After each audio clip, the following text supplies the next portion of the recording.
Hey y'all, working on a little Mazda 6 here. Customer complaint is that there is a brake problem. So, follow along.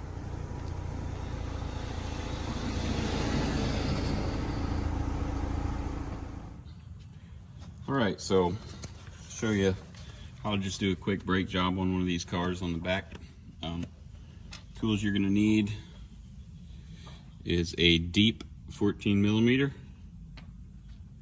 a shallow 14 millimeter, a breakover bar or a skinny ratchet, 3/8 drive is what I use. Regular ratchet, shorter one, extension. The most important tool is probably this. You can buy these at any O'Reilly's or any other parts store. This is to turn the caliper in. This is a super easy job, but you're going to have a hard time doing it without this. These are inexpensive. And if you still have these little screws in your rotor, you need an impact driver with the big number 2 Phillips. And that's pretty much it. Yeah, hammer. Listen to the sound of this.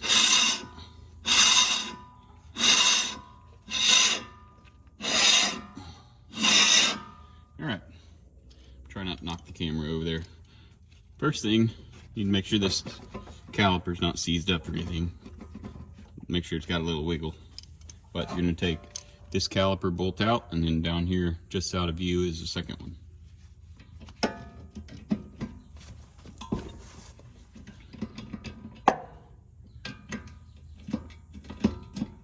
Be careful you don't pinch your ABS line.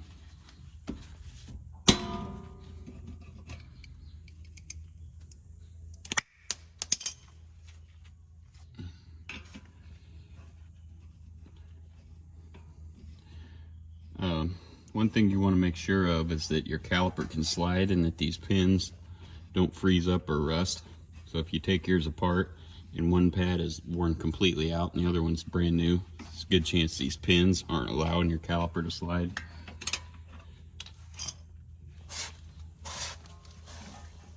Let's see.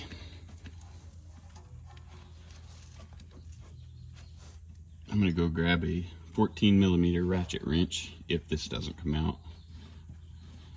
They're helpful, but a lot of guys don't have them yet. They're freaking awesome. It's coming. Alright, if you pull these pins out and they're rusty and dirty, you need to clean them off with the wire brush. Clean out the inside of the holes in the deal. If they got just a little bit of stickum on it, then they're okay. I grease them when I put them back in. These need to slide nice and smooth. That's what keeps your pad or your rotor centered in your calipers.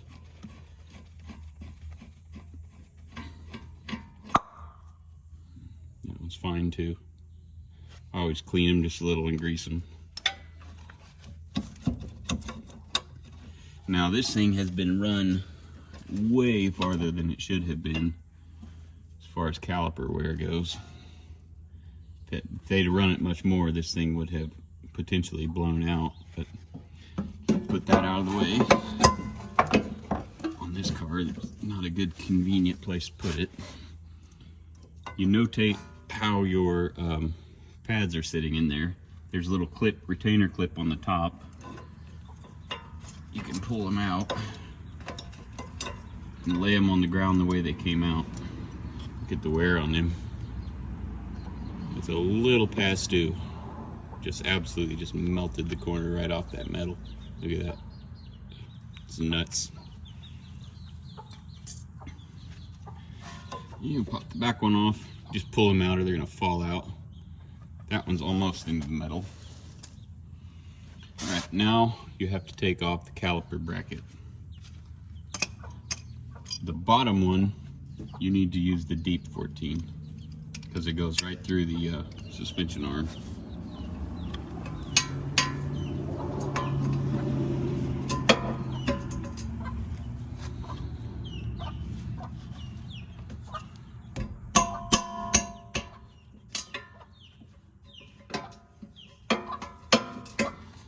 Sorry, my chickens are making noise.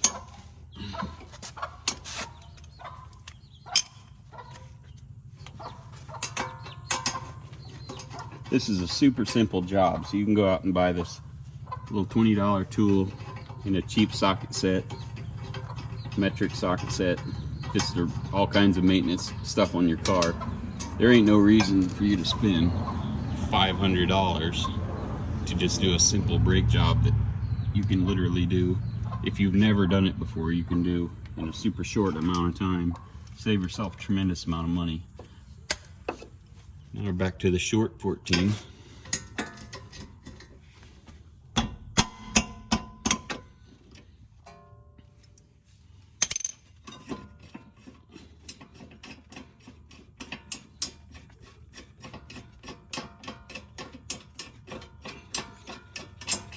Okay.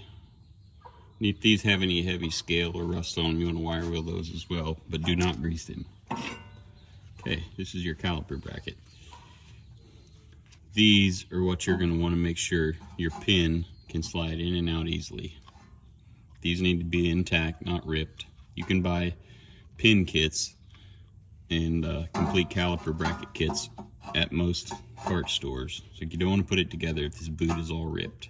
This needs to be intact. It keeps dirt and grit and crap out of it. So it's an important thing. If you want your back brakes or front brakes either to work, your pin has to slide. And that's, with higher mileage cars, there's a very high percentage of them that don't work properly. So just take a little extra time with the wire brush, pull them out, clean them. These are clean, so we're good on these, but I still re-grease them. Okay, the last step is to take these screws out. These are just to retain the rotor while you're doing a brake job or whatever. They're really hard to get out sometimes, especially if you live in a rust belt climate.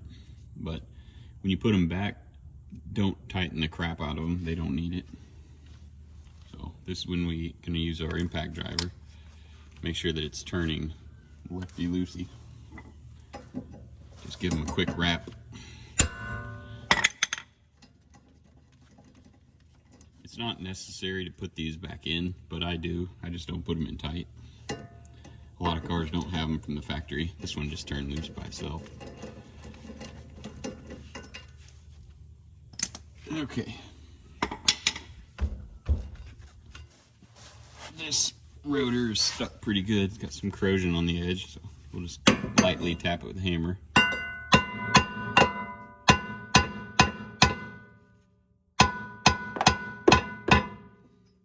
If your rotor is not chewed up real bad, then you don't have to take it off. If this is in good shape, you can just do this part, clean the pins, leave the caliper bracket on, and just put pads in it and be done with it. This rotor is destroyed, so I'm including it. Okay. Yep. That's had nearly 1/8 of an inch of metal taken off the front. If yours looks more like that, especially on the back, you can get away with it. But it's best. You can usually get rotors pretty inexpensively off of rockauto.com. Just order that stuff ahead of time. Just do it all. Rotors, pads, works better that way. While you got the rotor off, just give your hub a spin. Make sure that it spins freely. There's not gritty, grinding, any kind of abnormal slop. These don't get checked very often, especially not on the back. Alright, so now I have my rotor. I've cleaned the oil off the face already. So you just line the holes up. I recommend doing rotors and pads every time you do a brake job, especially if it hasn't been done. It's just the best way to get a lot of life out of them. You don't have to do rotors if it don't have 10 or 20,000 miles on it, but all right. This, I'll just give these a real light tap. You don't want to have them seize up so the next guy has a problem.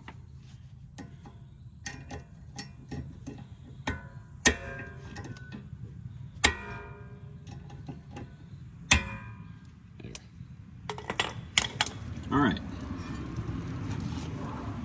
Now we're going to take our caliper brackets. Make sure there's no dirt or anything caked on the face, the mounting points. Now you need to use some kind of a Loctite on these, since they're relatively hard to get to tighten, especially if you're not somebody that does mechanic work all the time.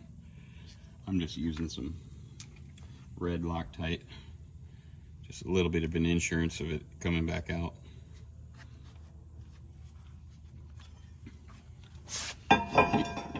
Put the front one, the top one in. It's easiest one to get to. I'll just run that in kind of snug, and then we'll do the one that goes through the frame rail next, or the control arm, I should say. This one is a tiny bit more tricky. Just put it through the back, get it centered in the hole. Just keep a little pressure on it with your finger through the hole in the control arm until it bites. Then you can turn it with your fingers.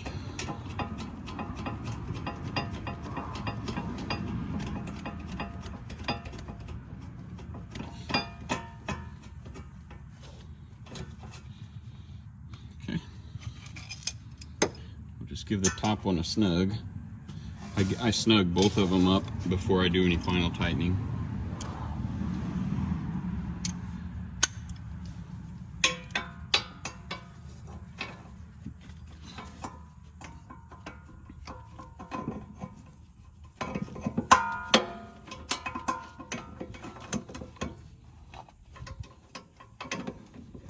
You can use a ratchet for this just fine, but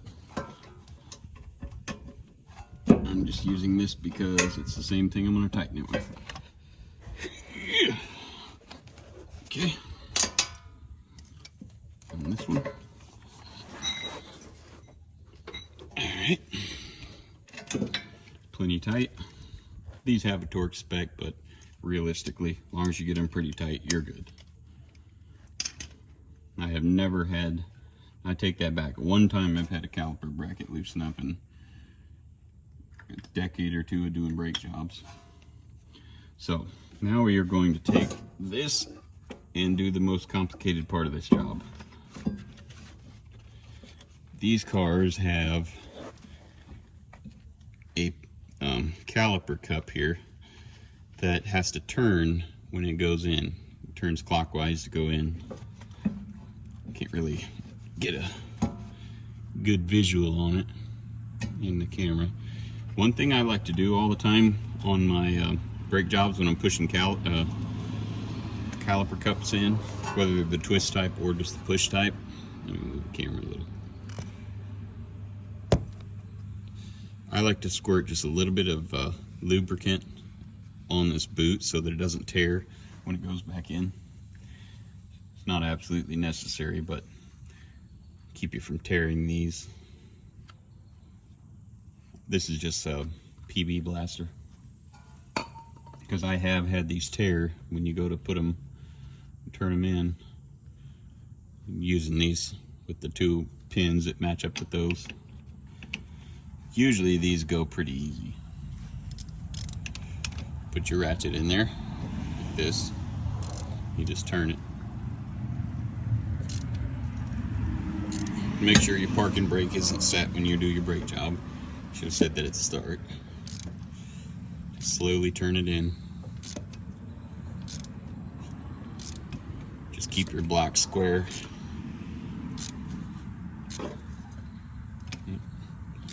Popped off. You can see how much it collapses down into there. That's why I like to use the seal or the lubricant on there. Kind of helps get some of that grit. Okay. You don't have to crank it in tight. Just get it in there where it's pretty close to flush. Cannot hardly do this job without this tool.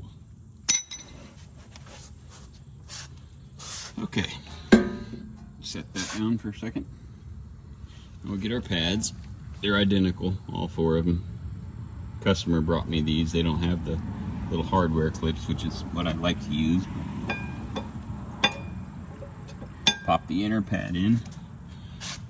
And these tabs, obviously, just exactly like they were before. Put your pads in. We're going to put this pin back in.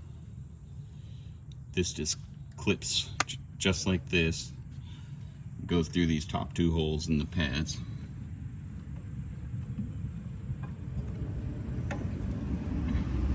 Now, we'll take this, make sure that you're not getting anything bound up, not smashing anything. Slide it up and over the pads. Slide it down, make sure these are lined up with the holes. Okay, just gonna let it sit for a second. Now I'm just gonna take these pins and wipe them off. I'll wipe them off and I'm just gonna dab some high temp grease in them.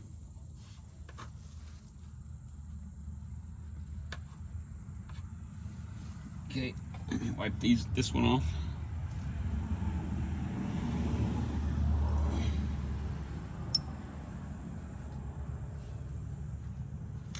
These don't need a ton of grease, but just a little.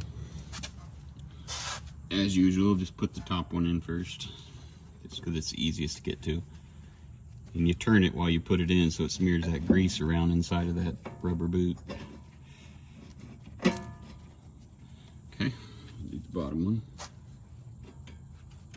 Like I said, if these boots are torn, you can usually get boot kits at O'Reilly's or whatever, or you can just get them through a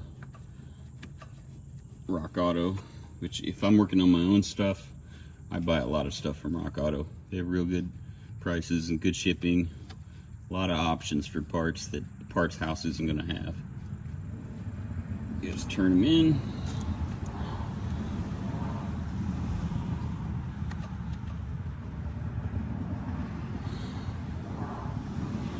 Okay, now this is what you want it to do. It needs to move freely, like this. These pins can't bind up, so this moves easy in and easy out. Okay, last step is going to be to tighten these. I'm going to use my regular ratchet.